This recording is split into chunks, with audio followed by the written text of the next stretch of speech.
সে অনেক দিন আগের কথা, 1000 কি 1500 বছর তো হবেই। প্রাচীন গ্রিসে অ্যাথেন্স নামে একটা জায়গা ছিল। অ্যাথেন্স কোনো অপরিচিত নাম নয়, সবাই এর নাম শুনেছে ইতিহাসে। সেই অ্যাথেন্সেরই এক পাহাড় ঘেরা ছোট্ট গ্রামে এক জঙ্গলের মধ্যে পুরনো একটা বাড়ি ছিল। বাড়িটা অবশ্য অনেক দিন ধরে খালি পড়েছিল। একদিকে যেমন নির্জন পাহাড়ি অঞ্চল, তার ওপর বনজঙ্গল দিয়ে ঘেরা পরিবেশ, তার থেকেও বড় কথা, বাড়িটা পরিত্যক্ত। লোকজন না থাকলেও বাড়িটা কিন্তু খুব একটা ভাঙাচোরা অবস্থায় ছিল না।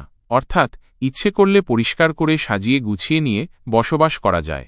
কিন্তু আশ্চর্যের ব্যাপার, ওই বাড়ির যে মালিক, সে কিন্তু 1000 চেষ্টা করেও অনেক দিন পর্যন্ত কাউকে ওই কুঠিটা ভাড়া দিতে পারেনি। আসলে পাহাড়ের ওপর নির্জন জঙ্গলের মধ্যে অবস্থিত কুঠিটার বেশ বদনাম হয়ে গিয়েছিল। একবার এক শান্তিপ্রিয় ভদ্রলোক কুঠিটা দেখে লোভ সামলাতে না পেরে ছুটি কাটাবার জন্য ওই কুঠিতে কয়েকটা রাত কাটাতে আসেন। কিন্তু পরদিন সকালে দেখা গেল লোকটির মৃতদেহ পড়ে আছে কুঠির দালানে। প্রথম ব্যাপারটা নিয়ে তেমন কেউ মাথা ঘামায়নি। তবে যারা তার মৃতদেহ দেখেছিল তাদের মধ্যে কিছু সন্দেহ দানা পাকিয়েছিল। কারণ মৃত্যুর পরেও লোকটির চোখে মুখে একটা অস্বাভাবিক ভয় লেগেছিল, আর চোখ দুটো ঠেলে বেরিয়ে এসেছিল। কিন্তু পরে, মানে বেশ কিছুদিন পর, আর একজন সৈনিক ধরনের লোক সেই বাড়িতে এসেছিল রাত কাটাতে। লোকটি ছিল অসম্ভব সাহসী। সেই লোকটি প্রাণে মরেনি ঠিকই, কিন্তু তার মুখ থেকে রাত্রির অভিজ্ঞতা যা শোনা গিয়েছিল তা ছিল রীতিমতো ভয়াবহ। খাওয়া দাওয়া সেরে রাত্রে সবে সে শুতে গিয়েছিল, এমন সময় হঠাৎ সে দেখতে পেল ছাই রঙের দাড়িওয়ালা চেহারার বিশাল এক বুড়ো হাতে পায়ে শেকল পরা অবস্থায় তার সামনে এসে দাঁড়িয়েছে। ভয়াবহ চেহারার বুড়োটার মুখ থেকে কেমন এক ধরনের গোঁ গোঁ আওয়াজ বেরোচ্ছিল। সৈনিক পুরুষটি মারা যায়নি ভয়ে, কিন্তু অজ্ঞান হয়ে গিয়েছিল। পরদিন জ্ঞান ফিরে পেয়ে সঙ্গে সঙ্গে সে সেই কুঠি ছেড়ে পালিয়ে গেল। সৈনিকটির মুখে সব শোনার পর সারা গ্রামে আতঙ্ক ছড়িয়ে পড়ল। এমনকি দিনের বেলাতেও আর কোনো সাহসী লোক ওই বাড়ির দিকে পা মারাত না। কুঠিটার গায়ে রাতারাতি ভূতের বাড়ি তকমাটা লেগে গেল। কুঠির মালিক যে ছিল, সে কুঠিটা ভাড়া দিয়ে নিজের সংসার চালাত। কিন্তু যে মুহূর্তে কুঠিটার ভুতুরে বদনাম চারিদিকে ছড়িয়ে পড়ল, তারপর থেকে আর কেউই কুঠিটা ভাড়া নিয়ে থাকতে রাজি হল না। শেষ পর্যন্ত কুঠির মালিক জলের দরে কুঠিটা বিক্রি করে দিতে চাইল। কিন্তু কিনবে কে? কে শখ করে ভূতের হাতে প্রাণ দিতে আসবে? তবু একজন রাজি হল। কুঠির মালিক একজন খদ্দের পেলেন।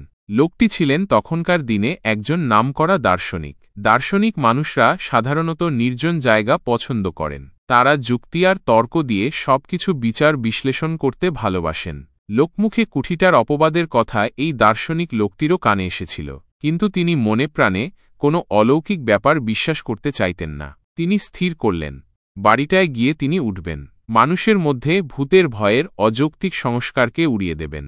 কুঠির মালিকের কাছে গিয়ে তিনি কুঠিটা কেনার বাসনার কথা জানালেন। কুঠির মালিক তো হাতে স্বর্গ পেল। সে ধরেই নিয়েছিল এমন ভূতের বাড়ি কোনো দিন ভাড়া হবে না বা বিক্রি হবে না। তাই দার্শনিক ভদ্রলোকের প্রস্তাব শুনে আকাশ থেকে পড়ল সে ও সঙ্গে সঙ্গে জলের দরে কুঠিটা বিক্রি করে হাঁফ ছাড়ল। আগেই বলেছি, যুক্তি ছাড়া দার্শনিক চলেন না।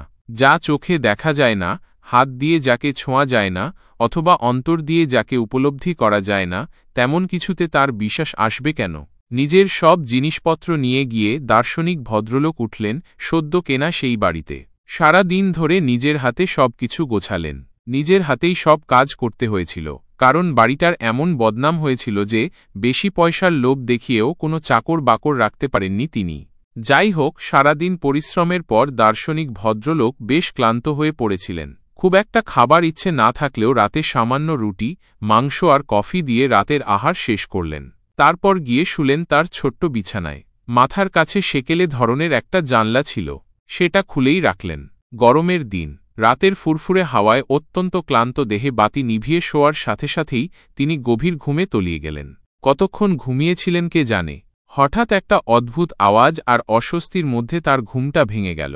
গভীর ঘুমে আচ্ছন্ন মানুষের হঠাৎ ঘুম ভেঙে গেলে প্রকৃতিস্থ হতে সময় লাগে। দার্শনিক ভদ্রলোকেরও সামান্য সময় লাগল তিনি কোথায় আছেন, কেমনভাবে আছেন, এটুকু বুঝতে। তারপর তার সবকিছু একে একে মনে পড়ল। তিনি নতুন বাড়িতে এসেছেন, আর নতুন বাড়িতে এটাই তার প্রথম রাত্রিবাস। সব মনে পড়তে লাগল। কান খাড়া করে অদ্ভুত আওয়াজ আর অস্বস্তিটা বোঝার চেষ্টা করতে লাগলেন। মিনিট 2-3 মরার মতো পড়ে থেকে তিনি বুঝলেন আওয়াজটা অনেকটা শেকলের ঝনঝন আওয়াজের মতো, কিন্তু খুব অস্পষ্ট। কে যেন অনেক দূর থেকে শেকল টেনে টেনে আসছে।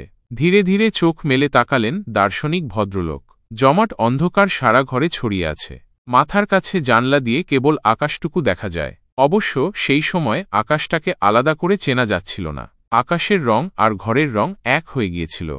দার্শনিক ভদ্রলোক কিন্তু চট করে বিছানা ছেড়ে উঠে বসলেন না। তিনি লক্ষ্য করতে চাইলেন ব্যাপারটা কি। আরও একটা অনুভব করলেন তিনি, সমস্ত ঘরের বাতাস যেন স্তব্ধ হয়ে আছে। একটা দম বন্ধ করা গুমট পরিবেশের সৃষ্টি হয়েছে।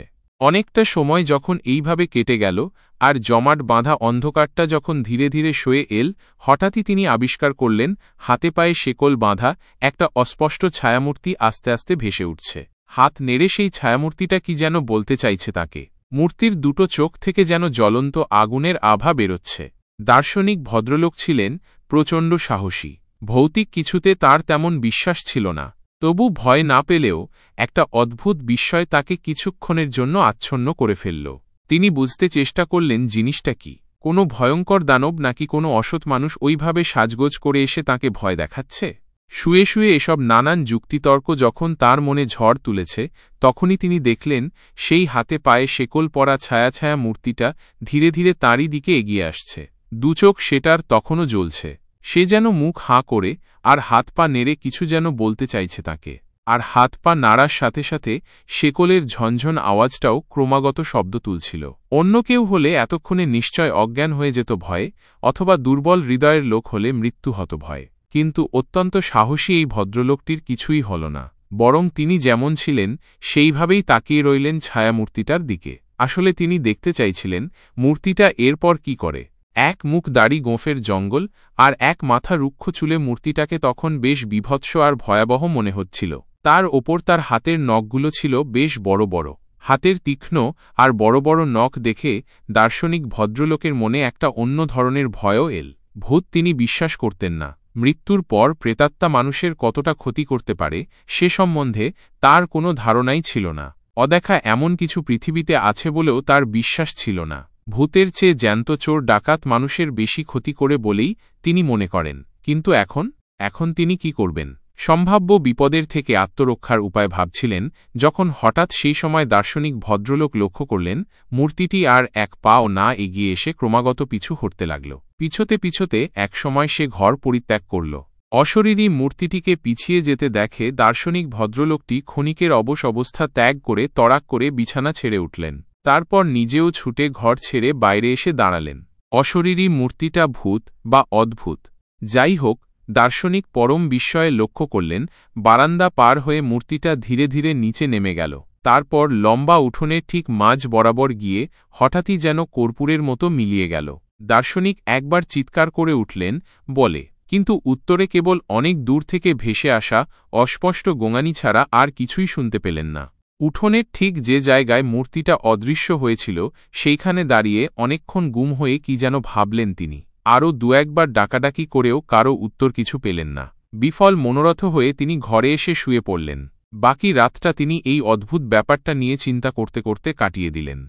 ভোরের আলো ফোটার সঙ্গে সঙ্গে গত রাতে ঠিক যে জায়গা থেকে মূর্তিটা অদৃশ্য হয়ে গিয়েছিল সেখানে এসে অনেক কিছু পর্যবেক্ষণের দৃষ্টিতে খুঁটিয়ে খুঁটিয়ে লক্ষ্য করতে লাগলেন। কিন্তু দিনের বেলায় কোনো কিছুই তার অস্বাভাবিক মনে হল না। পাহাড়ের টিলায় এই কুঠিবাড়িটা ছিল লোকালয় থেকে বেশ কিছু দূরে। তার ওপর ভুতুড়ে বদনামের জন্য লোকজন, এমনকি কোনো সাহসী পুরুষও এই বাড়ির ত্রিসীমানায় আসত না। নির্জন নির্বান্ধব এই পরিবেশে দার্শনিক ভদ্রলোক আবার তন্ময় হয়ে গেলেন নিজের পড়াশোনায়। প্রায় সারাদিনই বইয়ের জগতে ডুবে থাকলেন। ফলে রাতের সেই অশরীরী আর অদ্ভুত ঘটনাটার কথা প্রায় ভুলেই গেলেন।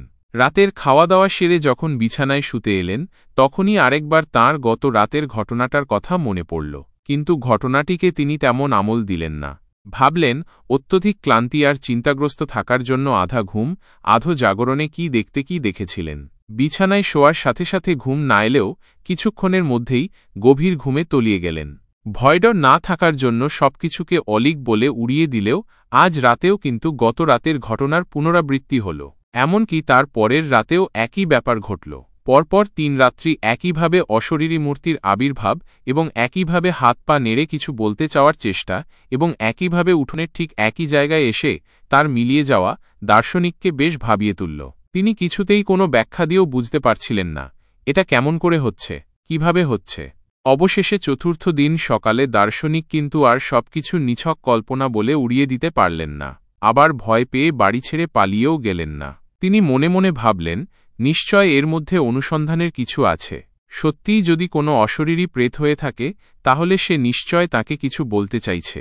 আর সবচেয়ে যেটা তাকে আকৃষ্ট করল, সেটা হচ্ছে উঠোনের ওই নির্দিষ্ট স্থানটি। কেনই বা প্রতি রাতে অদ্ভুত আর বীভৎস আকৃতির ওই মূর্তি উঠোনের ওই বিশেষ জায়গায় এসে হারিয়ে যাচ্ছে? তাহলে ওই জায়গাটিতে কি তাৎপর্যপূর্ণ কিছু আছে?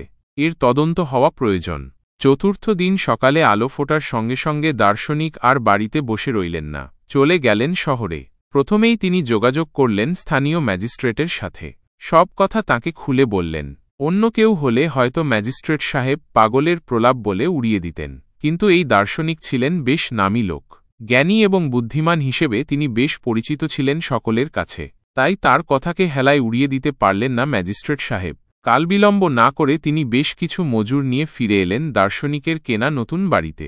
উঠোনের ঠিক যে জায়গায় এসে অশরীরী সেই মূর্তিটি গত 3 রাতে অদৃশ্য হয়েছে, সেই জায়গায় মাটি কোপাতে লাগল মজুররা। অবশ্য বেশি দূর খুঁড়তে হল না। সামান্য কয়েক হাত জমির নিচেই পাওয়া গেল একটা আস্ত কঙ্কাল। কঙ্কালটির হাত পা শেকল দিয়ে বাঁধা, শিকলে মরচে পড়েছে পুরু হয়ে। প্রেতাত্মায় কোনোদিনই বিশ্বাস ছিল না দার্শনিকের, কিন্তু সব ঘটনা চাক্ষুষ করে তার বিস্ময়ের সীমা রইল না। ম্যাজিস্ট্রেট সাহেবের পরামর্শে ধর্মীয় নিয়মকানুন মেনে কঙ্কালটিকে যথাযথভাবে কবর দেওয়া হল। আর সব থেকে অদ্ভুত ব্যাপার, কঙ্কালটিকে ভালোভাবে ধর্মীয় রীতি মেনে কবরস্থ করার পর আর কোনোদিন ওই বাড়িতে সেই অশরীরী মূর্তির আবির্ভাব ঘটেনি। এরপর দার্শনিক বহুদিন সেই বাড়িতে বাস করেছিলেন। আর কোনোদিন কিছু দেখেননি তিনি, কিন্তু তিনি তবু বাড়িটির ব্যাপারে খোঁজখবর শুরু করলেন। গ্রামের কেউ কিছু ঠিকভাবে বলতে না পারলেও গ্রামের এক অতি বৃদ্ধের মুখে শোনা গেল, অনেক দিন আগে এক বৃদ্ধ কৃতদাসকে সামান্য অপরাধের জন্য ওইভাবে হাতে পায়ে শেকল বেঁধে জীবন্ত কবর দেওয়া হয়েছিল ওই বাড়িতে।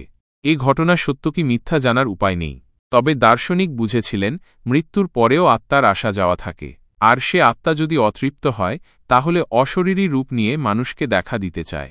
হয়তো বা সেই অতৃপ্ত আত্মা মুক্তির পথ খোঁজে।